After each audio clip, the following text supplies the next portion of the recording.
So Sharia is a term that was used by some fuqaha. Okay, some people say early fuqaha, late fuqaha. It refers to, it is wrong to say that Sharia is a definition that we need to be strict about. Sometimes it refers to Islam, sometimes it refers to what?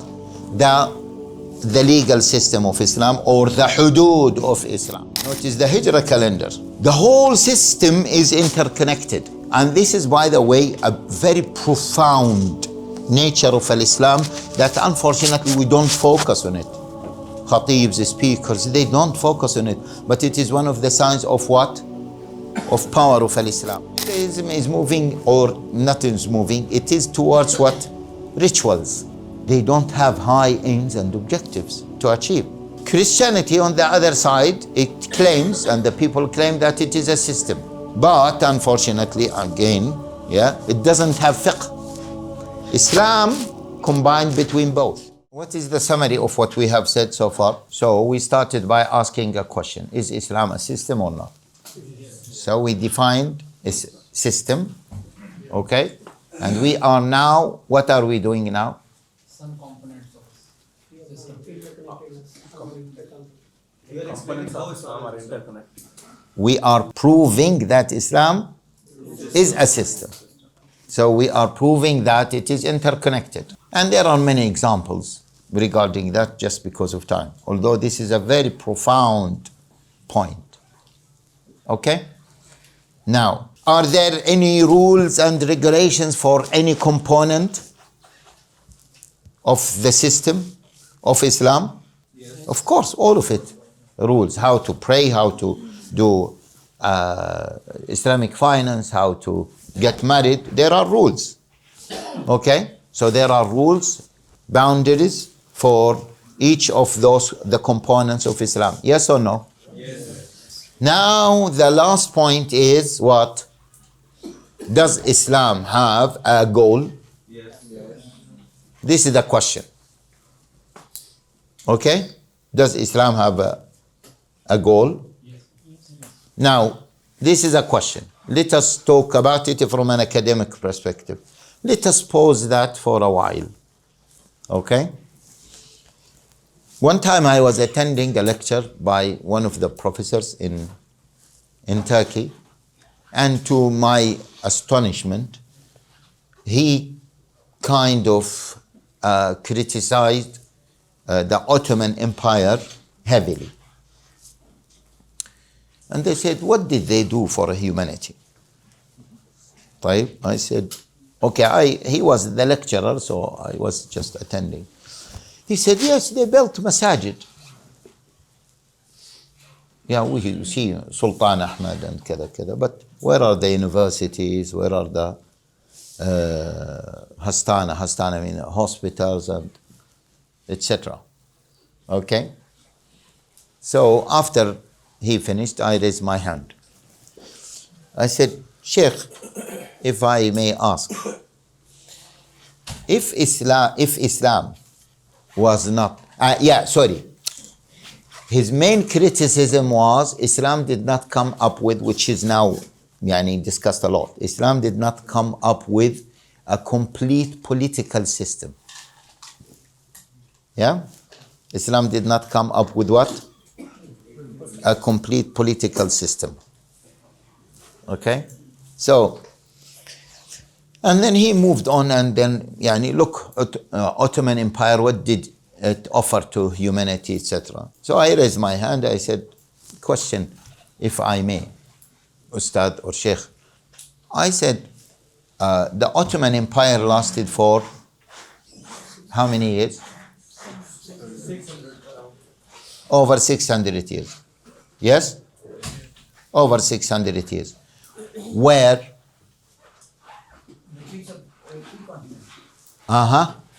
Three continents, if not four.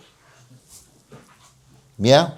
In the hottest area of the world. Diversity of what? Of ethnicities, cultures, religions. Yes? And they managed to rule that area for over 600 years. Yes? let us zoom out and think about it. And instead of, because he criticized that Khalifa, even Muhammad al-Fatih, they said that he killed his brothers, etc., etc. I don't know about the authenticity. There is a debate between, okay, whether that did happen or not, okay? But I said, let us come out of those details and zoom out. How did Islam manage to rule all those people and to be a superpower? Or it was either the main superpower or one of the superpowers for over 600 years.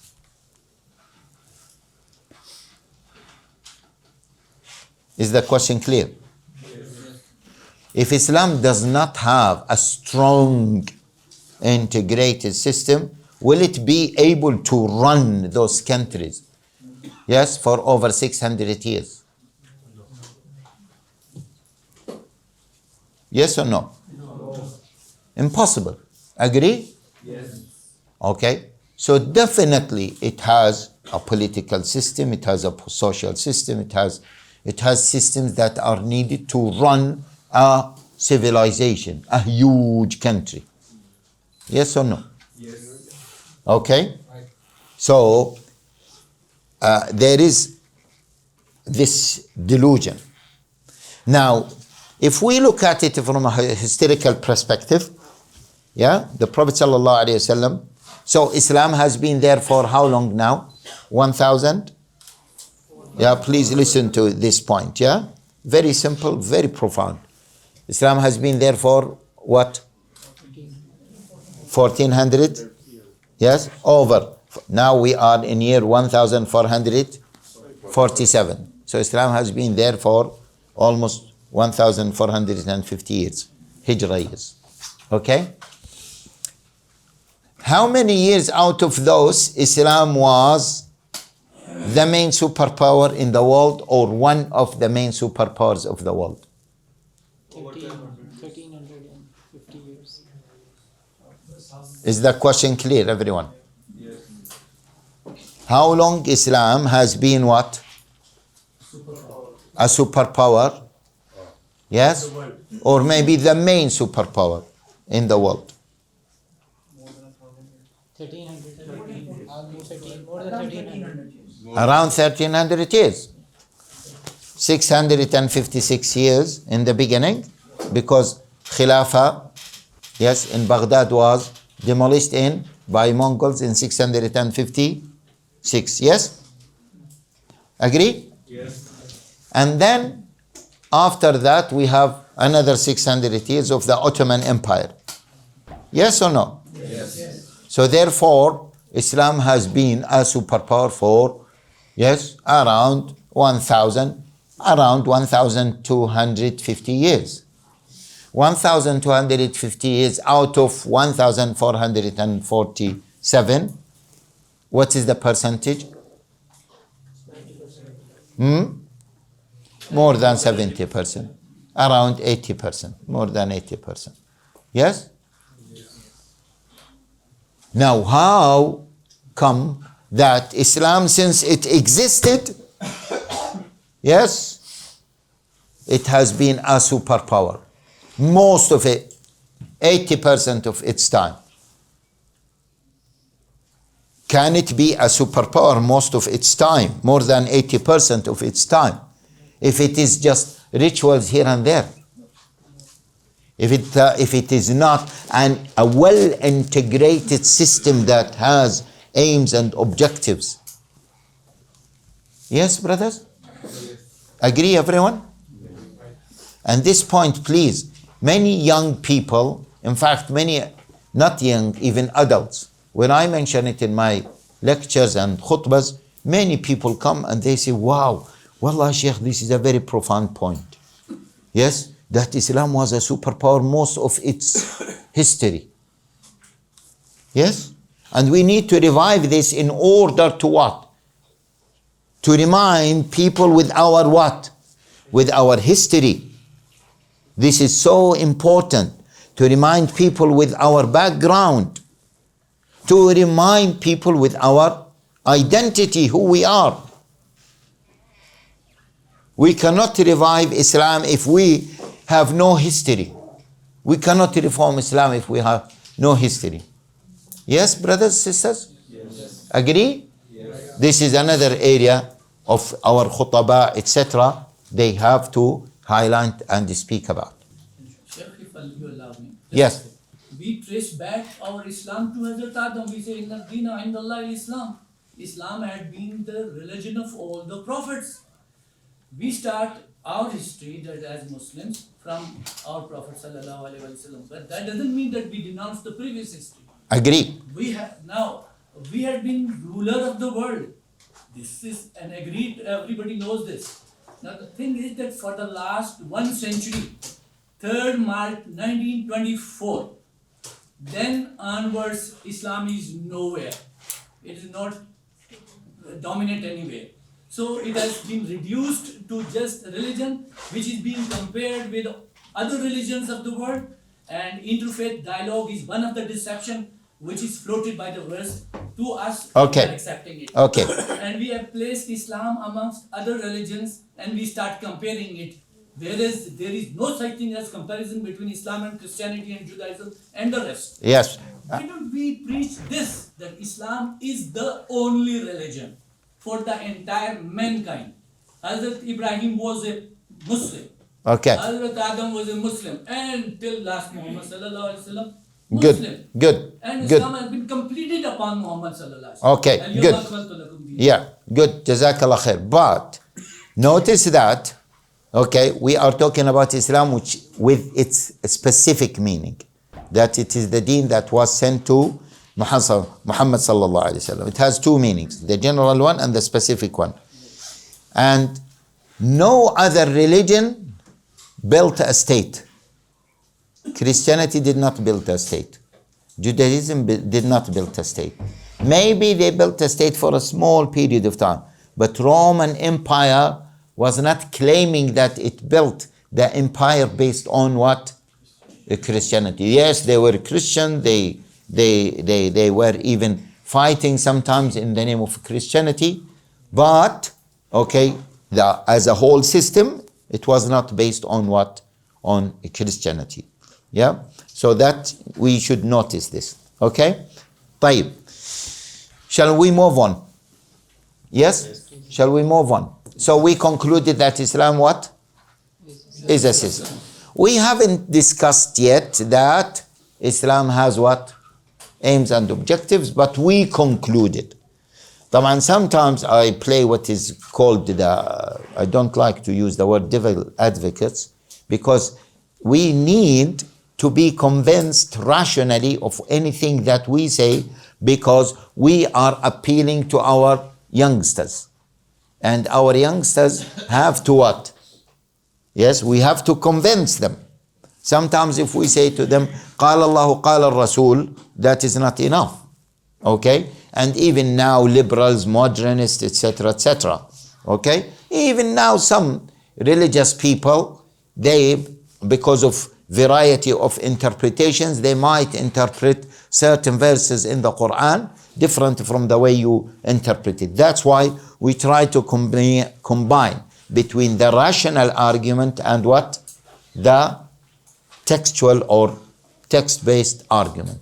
Clear? بين العقل والنقل. Okay, everyone? طيب, let us move on.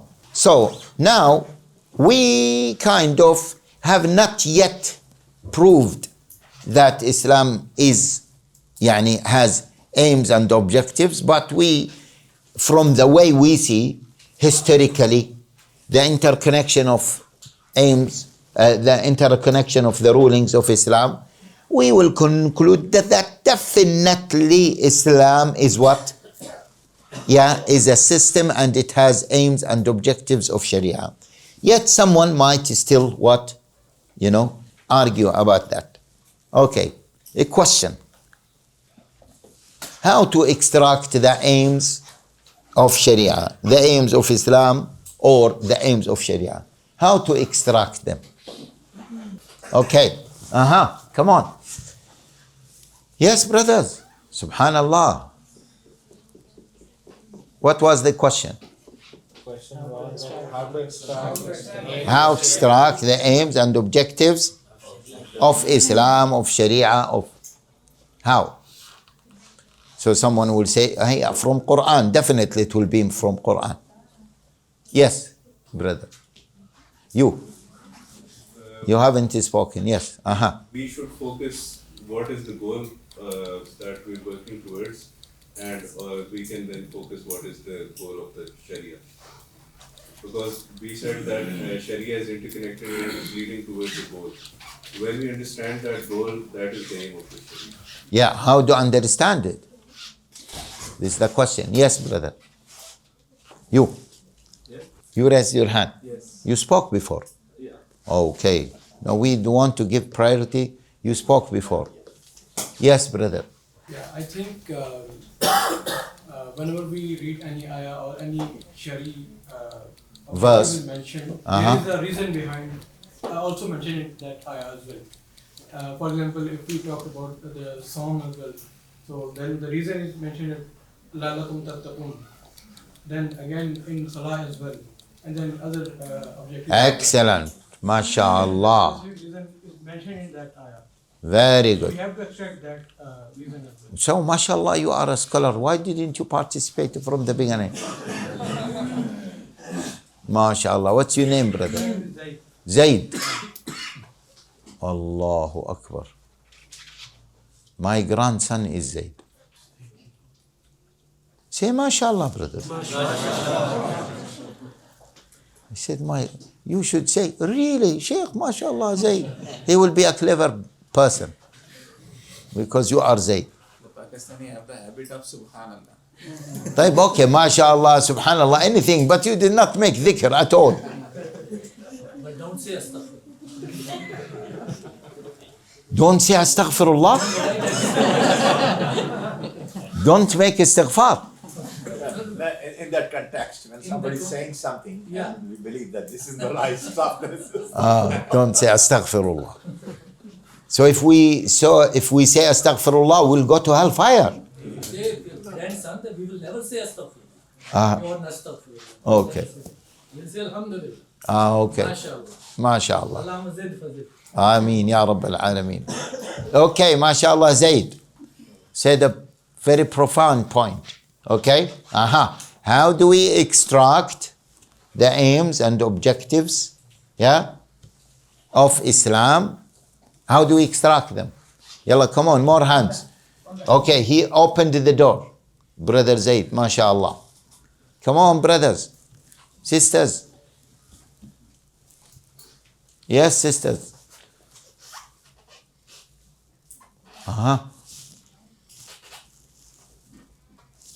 What? Silence. Yes, brother. What's your name? Shuaib. Shuaib. MashaAllah. What do you do, brother Shuaib? I'm working with Reed Foundation as a head of training. Head of training. MashaAllah. Yes. So as Brother Zaid said, we have to extract it from the Quran. So we need to look for the why. Excellent. Excellent. So, when we read the Quran and the Sunnah, anything that is telling us the reason, anything that is telling us the why, yes, then we should what? Pay attention to it. Agree? Yes. Type question. Anything? Okay, I'm not asking, give me examples. I'm asking what? The how. How to extract. Yeah? Do we just look at anything that has a reason or that has a why? Yes? The do's and the don'ts. Mainly. Okay. Okay, good. We are getting there. The do's and the do this because of this. Excellent. Yes? Okay. The awamir and the nawahi. We are getting there. Yes? We are getting closer. Okay? We are getting closer. Do this. We need to see if there is a reason or not? Don't do this. We need to what? Pay attention. Is there a reason or not? Okay? Yes? Clear? Yes. Ayatul Ahkam, the do's and don'ts. Okay? Is it any ayat of Ahkam? The ones in which the reason is mentioned. The reason is mentioned. For any Ahkam? Yes.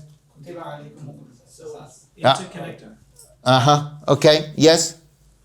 So with ayat al-Ahkam, we also would look at the sabab al-nuzul so that we can... Okay. طيب. Just because of time. Yeah. When do we need to stop? 5 minutes. Okay, 5 minutes. Okay, yes. I want to share the answer of this question. Basically, if we want to extract the aim of Sharia, then we should learn firstly what is the Sharia ahkam in the Quran and say Hadith. And the first step is that we should know about the reason, and the second step, the ultimate goal of that all scenario. Good. Okay. We are getting there. Ultimate goal will be defined that what is the maqasid of Sharia ultimately. That's maqasid of Sharia don't lose in any time, but sometimes it makes some sense. No. Now, don't give us the lecture. I'm the lecturer. Okay. Right. You just answer my question. Okay. Just answer my question. Basically, there are two steps. First step is that we should know the hikmah, reason of all ahkamat, and after that we should... طيب, خلاص. That is clear. Anything else? There are lots of trainers sitting in this room. That's why it's challenging for me, but don't worry about me. I can deal with it, inshallah. Yes, brother. We can expect the aim of Sharia by considering the condition of the people. That, for example, to make it easy for the people, for example, if a person is staying in home or is in city, so we have to pray the full salah. But if he is on his journey, so he can shorten the prayer. Now you are a little bit moved away, but that was the discussion. Okay, last one before we go to ultimate success and pleasure of Allah. This is the aim, but I'm asking about what, brothers? The process, the tool, the process, the methodology. Clear? Yes. And they focused on ayat of hudud and focusing on hudud and what were the punishments, and then extracting from that the higher purposes of Sharia. Right. Okay. Anything else different? Yes. Okay. Yes. Studying Sirah. How? जरूरी नहीं कि हर चीज की reason हो कुछ अहकाम ऐसे भी हैं जो हमारे ताबदी है उमूर ताबदी है कज़ालिक कसीरा लेकिन हुनाक फकत फी Okay, but how to extract? I agree that there are more ta'abudiyya kathira, but how? The process. We have to qualify first to be faqih and then extract. You are studying with me, so definitely you are qualified. And I will check that. Okay, if you go right and okay, that's why I am here. Okay, طيب. Okay. There are other key things. Inshallah, we'll discuss them after maybe the prayer. Yes. Okay. This is, by the way, this is a good time to stop. Okay. However, now when we go to Salah, don't think about the answer. Yes. Otherwise, you will say, Ya Allah, He put a question in our mind, and we start to think about the question because of Him. So we did not have khushu' because of him. So I'm not to be blamed. Okay? طيب.